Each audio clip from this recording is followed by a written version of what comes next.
అమ్మా నాన్నెప్పుడు వస్తాడు, అక్క నేను అడిగిన బొమ్మలు తీసుకొస్తాడా అంటూ వచ్చి రాని మాటలతో తండ్రి గురించి ఆ చిన్నారి అడుగుతుంటే, వస్తాడమ్మా త్వరలోనే వస్తాడు, మీ ఇంటికి బొమ్మలు తెస్తాడని ఆ తల్లి సర్ది చెబుతోంది. అమ్మ చెప్పిన మాటలతో ఆ చిన్నారులిద్దరూ ఆనందంగా ఆటలో మునిగిపోయారు. కానీ అమ్మా నాన్నే ఓ బొమ్మలా అట్టపెట్టెలో విగత జీవిగా వస్తాడని ఆ పసి మనసులకు తెలియదు. ఉపాధి కోసం ఎడారి దేశం వెళ్లిన ఓ వ్యక్తి పాకిస్తానీ చేతిలో హతమయ్యాడు. దీంతో ఆ కుటుంబం శోక సముద్రంలో మునిగిపోయింది. దేశం వదిలేసి గల్ఫ్ దేశాలకు వెళ్ళిన కార్మికుల బతుకులు చాలా దయనీయమైన స్థితిలో మనకు కనిపిస్తున్నాయి. ఇక్కడ ఉన్న ఏజెంట్ల మోసాలు, అక్కడ ఉన్న కంపెనీల మోసాలతోటి బతుకు చిత్కమవుతున్న ఈ జీవితాల గురించి ఎంత చెప్పినా తక్కువే అనొచ్చు. అయితే ఇక్కడ ఉన్న ఇప్పుడు మనము ప్రస్తుతం సోన్ గ్రామంలో ఉన్నాము. మొన్న గల్ఫ్ దేశంలో ఒక సంఘటన జరిగింది. ఇద్దరి భారతీయులను ఒక పాకిస్తానీయుడు అతి విచక్షణరహితంగా గొంతు కోసి చంపడం జరిగింది. ఇక్కడ వాళ్ళను ఇద్దరిని చంపడం జరిగింది. ఇక్కడ ఉన్న ఈ పరిస్థితి, ఇక్కడ సోన్లో ఉన్న ప్రేమ్ సాగర్ కుటుంబాన్ని చూస్తే మనకు కష్టాలకి కన్నీళ్ళు వచ్చినట్లు మనం చెప్పవచ్చు.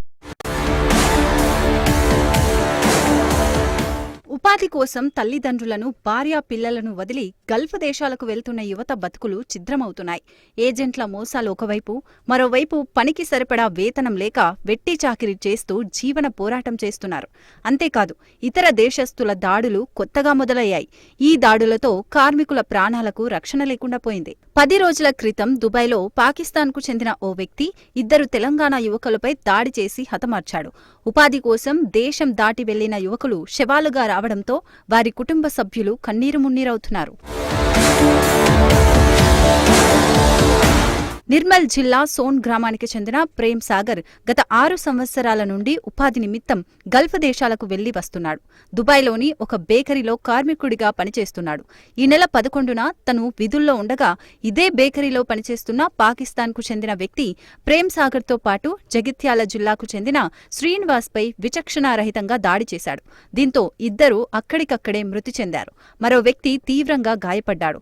భారతదేశం మీద ద్వేషంతోనే పాకిస్తాన్కు చెందిన వ్యక్తి ఈ దాడికి పాల్పడ్డాడు. ఆస్టం ప్రేమ్ సాగర్ మా మేనత్త కొడుకు సార్. పాకిస్తానీయులు చంపేసిన సంగతి అందరికీ తెలిసిందే. సో వాళ్ళ కుటుంబీకులు చాలా విషాదంలోకి గురికావడం జరిగింది. మాకు ఏం చేయడం తోచని స్థితిలో ఉండిపోయాం. అలాగే వాళ్ళ కుటుంబాన్ని, వాళ్ళ పిల్లలు కూడా చిన్న ఉన్నారు సార్. వాళ్ళ పిల్లల్ని కూడా కొంచెం ఫ్రీ ఎడ్యుకేషను, మరియు వాళ్ళ భార్య కూడా ఒక చిన్నపాటి ఉద్యోగం కూడా కల్పించి వాళ్ళని ఆదుకుంటూ రాష్ట్రం తరపున సీఎం గారికి అలాగే నాయకులకి కోరుకుంటున్నాం. పాకిస్తానీ దాడిలో మృతి చెందిన ప్రేమ్ సాగర్ కు భార్య, 2 పిల్లలు ఉన్నారు. 1.5 వయసు గల చిన్న కూతురిని ఇప్పటివరకు ఆయన చూడలేదు. మరికొద్ది రోజుల్లో స్వదేశానికి వచ్చే క్రమంలో ఈ సంఘటన జరగడం ప్రేమ్ సాగర్ కుటుంబాన్ని కలచివేసింది. ఈ సంఘటన జరగడానికి 5 రోజుల ముందే అతని నాన్నమ్మ చనిపోగా అతని బావ యాక్సిడెంట్లో తీవ్ర గాయాల పాలయ్యాడు. అదే రోజు దుబాయ్లో ప్రేమ్ సాగర్ పై దాడి జరిగింది. వరుస ఘటనలతో ప్రేమ్ సాగర్ కుటుంబం శోక సముద్రంలో మునిగిపోయింది. స్వరాష్ట్రంలో ఉపాధి లేకపోవడంతో ప్రేమ్ సాగర్ అప్పులు చేసి మరీ దుబాయ్ వెళ్లాడు. కుటుంబ ఆర్థిక పరిస్థితి ఒక గాడిన పడుతూ అప్పులు తీరే సమయంలో ఈ ఘటన జరగడంతో వారి కుటుంబంలో విషాద ఛాయలు అలుముకున్నాయి. కుటుంబానికి మూల స్తంభంగా ఉన్న కొడుకు హఠాత్ మరణంతో ప్రేమ్ సాగర్ తల్లిదండ్రులు రోదిస్తున్నారు. ఇక కన్న తండ్రిని చూడలేని చిన్నారిని చూస్తూ ప్రేమ్ సాగర్ భార్య కన్నీరు మున్నీరవుతోంది. ప్రేమ్ సాగర్ మృతితో వారి కుటుంబం ఆర్థికంగా చితికిపోయి రోడ్డున పడినట్లు అయిందని ప్రభుత్వం ప్రేమ్ సాగర్ కుటుంబాన్ని ఆదుకోవాలని బంధువులు కోరుతున్నారు.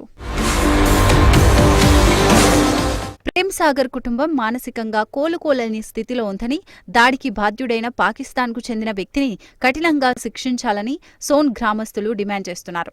ప్రభుత్వం ప్రేమ్ సాగర్ కుటుంబానికి చేదోడు వాదోడుగా నిలవాలని, దుబాయ్ వంటి గల్ఫ్ దేశాల్లో పనిచేసే కార్మికులకు ఆయా దేశాలు రక్షణ కల్పించే దిశగా కేంద్ర ప్రభుత్వం కృషి చేయాలని స్థానికులు కోరారు. సోన్ గ్రామానికి చెందినటువంటి ఆస్టం ప్రేమ్ సాగర్ అనే వ్యక్తి దుబాయ్లో పాకిస్తానీయులు హత్య చేసినారు. ప్రేమ్ సాగర్ వాళ్ళ నానమ్మ చనిపోయింది. ఒకరోజు ముందు వాళ్ళ బావకి యాక్సిడెంట్ అయింది. వాళ్ళు ఏం మాట్లాడాలో, ఏం జరుగుతుందో కుటుంబంలో ఏం అర్థం కాకుండా అయిపోయింది. ఇక్కడ ఏజెంట్ల ద్వారా మోసపోతున్నారు. అక్కడికి పోయిన తర్వాత చాలా జీతాలతో వెట్టి చాకిరీ చేపిస్తున్నారు. ఇవన్నీ కాకుండా ఇలాంటి సంఘటనలు జరగడం వల్ల ఆ కుటుంబం ఆర్థికంగా చిన్నభిన్నమవుతుంది.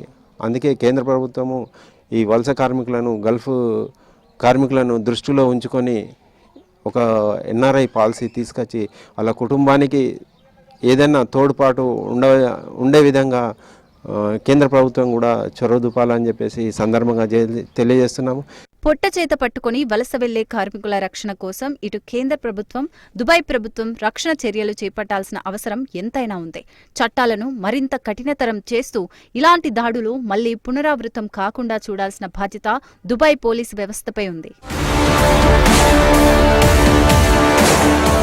ఏది ఏమైనట్టుకని ఇలాంటి సంఘటన ఇంకోసారి పునరావృతం కాకుండా చూసుకోవాల్సిన బాధ్యత కేంద్ర ప్రభుత్వంతో, రాష్ట్ర ప్రభుత్వము, కేంద్ర ప్రభుత్వంతో పాటు అక్కడ గల్ఫ్ దేశాల్లో ఉన్న, దుబాయ్లో ఉన్న ఆ చట్టాలు కూడా మార్చవలసిన పరిస్థితి ఉంది. ఎందుకంటే ఈ అన్ని దేశాలు అక్కడ కార్మికులు ఉంటారు కాబట్టి పాకిస్తాన్, ఇండియా అని చెప్పేసి భావన వస్తే మాత్రం అక్కడ పరిస్థితి అల్లకల్లోలం ఉంటుందని చెప్పేసి ఇక్కడ మనం భావించవచ్చు.